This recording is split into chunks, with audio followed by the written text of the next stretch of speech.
अस्सलाम friends, welcome back to my channel. चलिए आइए अब हम नॉवल का पार्ट नंबर 11 स्टार्ट करते हैं। वीडियो अगर अच्छी लगे तो लाइक और शेयर जरूर कीजिएगा। ये मंजर जंगल के करीब बने एक शानदार फार्म हाउस का था, जो इस वक्त गहरी रात का ही हिस्सा लग रहा था। जहां हर तरफ गहरी रात की स्याही थी, वही फार्म हाउस की सियाह दीवारें भी इसी रात का हिस्सा मालूम हो रही थी। आसमान पर चमकते चांद की रोशनी बिखरी। वही फार्म हाउस के ग्लास डोर से लॉन्च में लगी लाइट्स और फानूस की रोशनी ठंड से बाहर दूर तक नजर आ रही थी।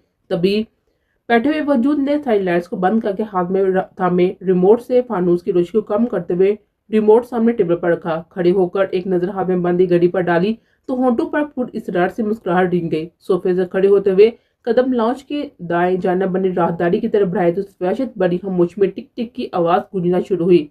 मगरूराना और मजबूत चाल चलती हुई वो इस खामोश को अपनी हील की टिक टिक से तोड़ती हुई लिफ्ट के सामने रुकी। लिफ्ट के दरवाजे बाक होते ही उसमें दाल होकर बेसमेंट के लिए नंबर बटन दबाया तो अगले कुछ लम्हों में लिफ्ट बेसमेंट में खुली। हाथ बढ़ाकर लाइट्स ऑन की तो शीशा सा चमकता बेसमेंट रोशनी में नहा गया।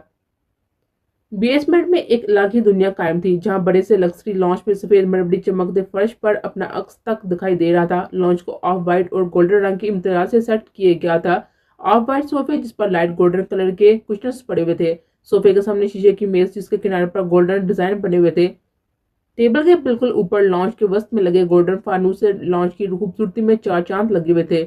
लॉन्च के दाएं जानब अमेरिकन तर्ज से बने हुए ओपन किचन के करीब से गुजरते हुए हाथ बढ़ाकर स्लिप से सेब उठाकर हाथ में थामा और 10 कदम के फासले पर आकर रुकर गहरी सांस भरते हुए दरवाजे के हैंडल पर हाथ रखकर दरवाजा खोला। बल्ला शाह को मालूम था कि हुरिया और आयस शाह की शादी की तारीख तय हो गई है, मगर वो उसे ग्रैब तक कर नहीं तोड़ सकता था। हुरिया पहले ही उससे बदगुमान थी। उसने गुस्से में हरकत ही ऐसी की थी। मसला सिर्फ बदगुमानी का नहीं था।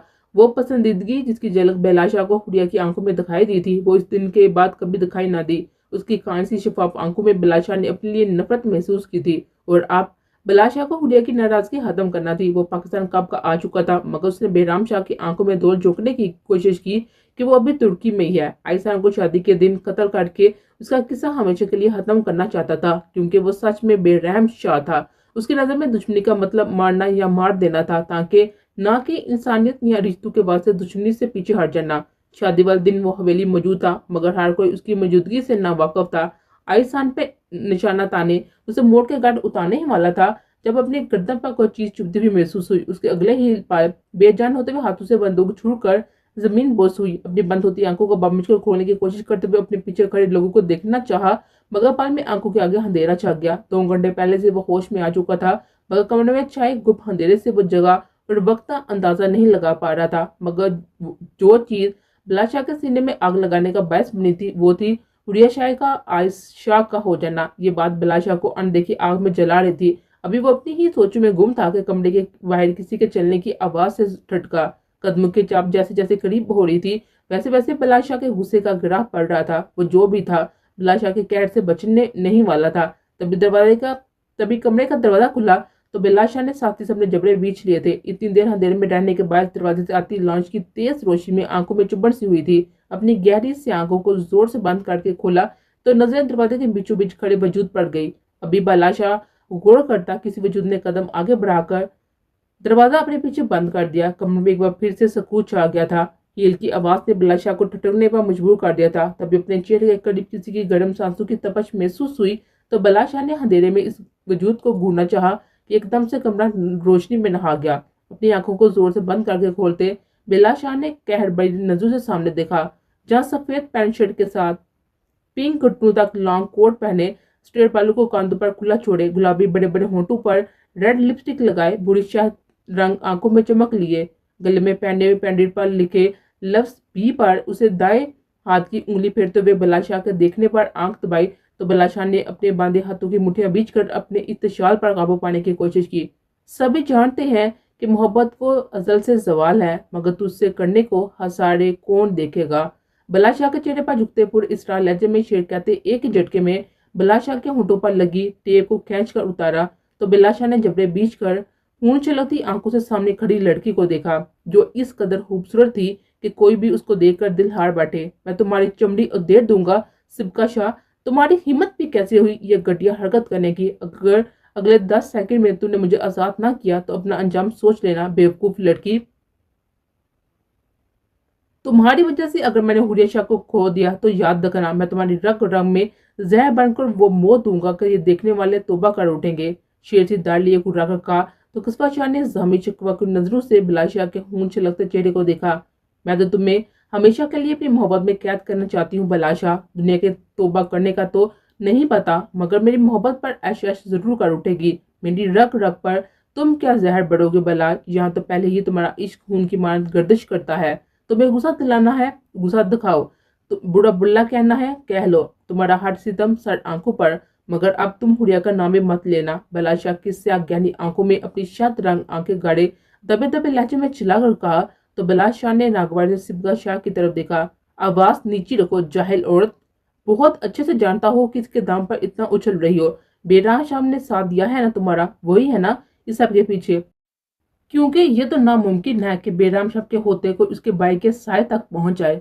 अब अगर अपनी जिंदगी अजीज है तो हाथ खोलो मेरे। ये जो इश्क आशिकी का बोझ चढ़ा है ना दिमाग पर, ये मेरे ही दम दरूर से उतरेगा। हाथ खोलो मेरे, मैं अभी तो देखूं इश्क खून में सरायत करता हुआ कैसा दिखता है। बिलाशा के जबड़े बीच कर धारने पर सिबका शाह ने बेसाता कदम पीछे लिए। नहीं खोलूंगी, जो करना है कर लो। अगर तुमने मुझे हाथ भी लगाया तो याद रखना बिलाशा, बेराम लाला तुम्हारी उम्र का भी लिहाज नहीं करेगा। वो जो फिर तुम्हारी कुट लगेगी, बिस्तर पर लेटने से भी कासर हो जाओगे। चेहरे पर मासूमियत तारी किए आंखों पटपटाते हुए कहा तो बिलाशा ने नहुस से सर झुकते हुए चेहरे का रुख बदला। दफा हो जाओ यहाँ से। वो लाला से कहो जो कहना है जल्द मेरे सामने आगा कहे। ये जो कमजोर सी रस्सियां मेरे हाथों में बांधी है ना, उन्हें मैं सिर्फ अपने लाला की मर्जी जानकर खामोशी से बर्दाश्त कर रहा हूँ। वरना तुम्हारी सोच है कस्बा शाह, ये मामूली सी रस्सियां मुझे रोक सकती हैं। शक्ल गुम करो अपनी और ये गलत फहमी निकाल दो कि हुरिया की रुखसती हो गई है तो मैं इसे छोड़ दूंगा। वो बिलाशा की थी और ताहयात मेरी ही रहेगी। अब किसको यहाँ से? आबरू उचकाकर तंजिया लहजे में कहते हुए कुर्सी की पुष्ट से सर टकाया तो सिबका शाह ने मुठियां बीचकर अपने इस्तेशार पर काबू पाया। अगर ये शख्स सिबका शाह के दिल की सल्तनत पर बर्जुमान ना होता तो वो कभी पलट कर भी इसकी तरफ ना देती। वो जिसने कभी शिकस्त नहीं खाई थी, उस शख्स की मोहब्बत में हर रोज हार रही थी, कभी अपने दिल के आगे और कभी इस शख्स की नफरत के आगे। अब बंदे रहो यहीं, तुम्हें इज्जत रास नहीं पागल शहर। जब तक आयसान तुम्हें अपने बच्चों का मामू नहीं बना देता तब तक बेहराम लाला से क्या कर तुम्हें यही कैद रखने वाली हूँ। लाला की मर्जी की वजह से रुके हो ना तो यही रहो अब। बिलाशा के बाद दोनों हाथों की मुट्ठी में दबोचते सर को झटका देते हुए दबे दबे लहजे में चिल्ला कर कहा तो बिलाशा ने दांत कुछ कचा कर इस पागल लड़के को देखा जो उसके पहले से चकराते और दर्द से फटते सर को अपने गुस्से का निशाना बना रही थी।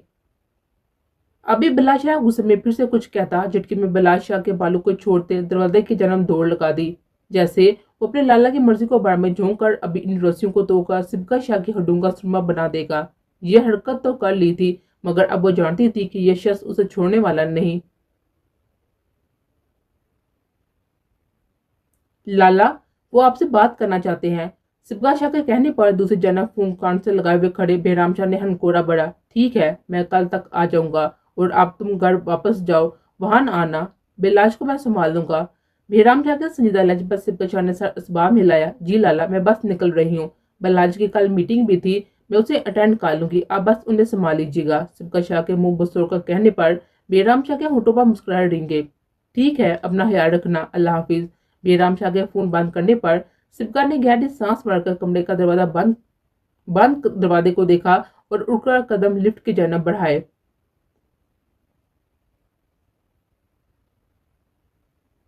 अपने चेहरे पर गहरी नजरों की तपश महसूस करके अकीदत ने मूंदी मूंदी आंखें खोली तो नजरें खुद पर झुके जरगाम खान के संजीदा चेहरे से टकराई।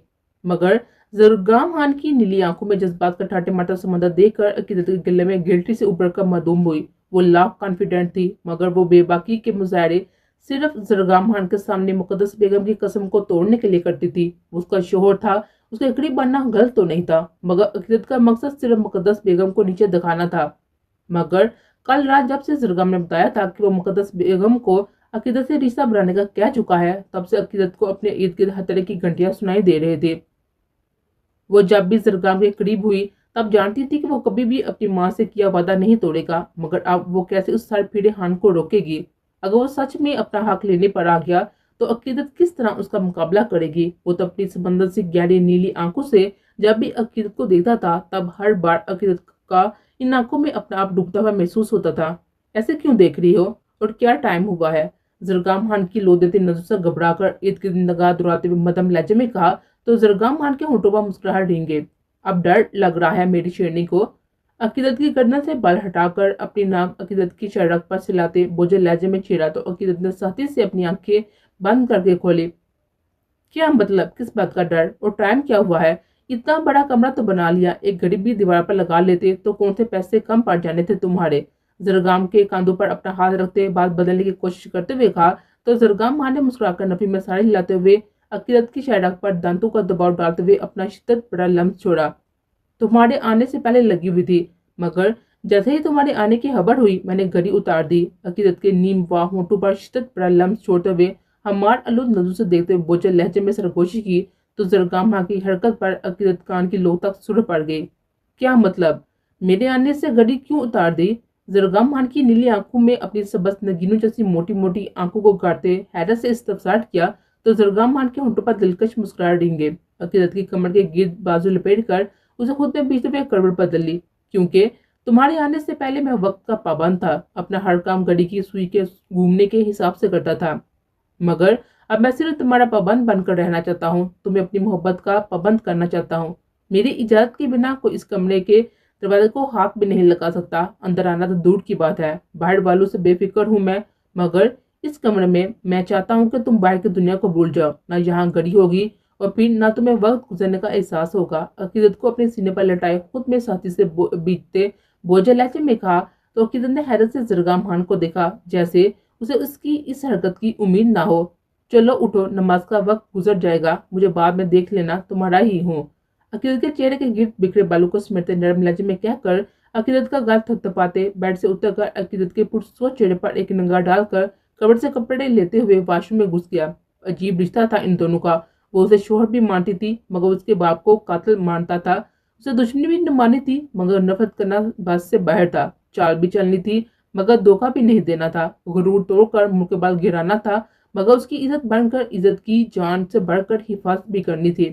درکنیں ایک دوسرے کی قربت پر حشر برپا کرتی تو کبھی عشق کی تال پر رقص کرتی تھی مگر دماغ میں چلتے کھیل کو بھی نہیں جٹلانا تھا، سانسیں ایک ہونے پر دنیا بھول جاتی تھی مگر دنیا کی باتوں کو بلانا بھی نہیں تھا، ایک دوسرے کا ہاتھ ہمنے آنے والے کل کے سپنے سجانے تھے مگر ایک دوسرے کے مقابلے کھڑے ہوتے ماضی کو دہرانا بھی تھا، دوسرے کو اس کھیل میں ہرانا بھی تھا مگر پھر اپنی جیت بھی قبول کرنی تھی۔ عقیدت نے گہری سانس بھر کر اپنے سامنے جائے نماز پر کھڑے زرگام خان کو دیکھا اور خود زرگام خان کے پیچھے کھڑے فاصلے پر جائے نمازہ بچھا کر کھڑی ہوگی۔ زرگام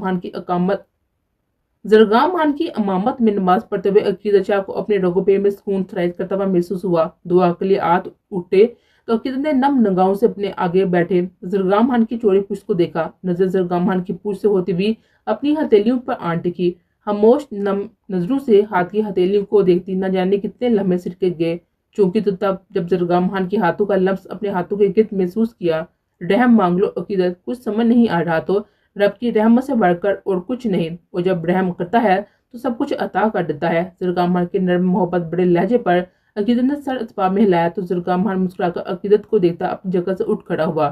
نماز سے فارغ ہو کر عقیدت نے دوپٹہ اتار کر صوفے پر رکھا، ابھی پلٹ کر بیڈ کی جانب بڑھ جاتی کہ زرگام نے عقیدت کی کلائی تھام کر جھٹکے سے اپنے قریب کرتے ہوئے عقیدت کے ماتھے کو محبت سے چھو کر پیچھے ہٹا۔ حد ہو گئی ہے، طبیعت ٹھیک ہے نا خان؟ کل سے عجیب حرکتیں کر رہے ہو، پینی وینی تو شروع نہیں کر دی؟ اب تمہارا یہ بیہیویئر مجھے تنگ کر رہا ہے۔ عقیدت شاہ کے جھنجھلا کر کہنے پر زرگام خان کے چہرے پر سختی در آئی۔ رات کو ملتے ہیں اور مجھے امید ہے میری والدہ نے تمہارے لیے بہت اچھا سرپرائز تیار کیا ہوگا، تم سو جا کیونکہ اس کے بعد ویسے بھی تمہاری نیندیں اڑنے والی ہیں، سکون اور چین سب برباد ہو جانا ہے۔ چہرے پر چٹانوں سے سختی سے جائے سپاٹ لہجے میں کہا تو عقیدت نے الجھ کر زرگام خان کے پل میں بدلتے لہجے کو دیکھا۔ بتا دینا انہیں کہ اگر ان کا سرپرائز میری نیندیں اڑائے گا تو سونے میں انہیں بھی نہیں دوں گے، اور پھر انہیں یہ بھی بتا دینا کہ سکون تو صرف قبر میں ہی ہے، میرے سرپرائز سے انہیں سکون صرف وہیں ملے گا۔ زرگام خان کی گھڑیوں کی پرواہ کیے بغیر تن کا کہتے جبک سے بستر میں گھس کر چہرے تک کمفرٹر اوڑھ لیا، جبکہ زرگام تعصب سے سر ہلاتا ٹیرس کا دروازہ کھول کر بیٹھ جا کر کھڑا ہو گیا تھا، کیونکہ اسے صبح اٹھنے کے بعد نیند بہت کم آتی تھی مگر اس کی بیوی کو رات بھر سونے کے بعد بھی صبح الگ سے نیند کی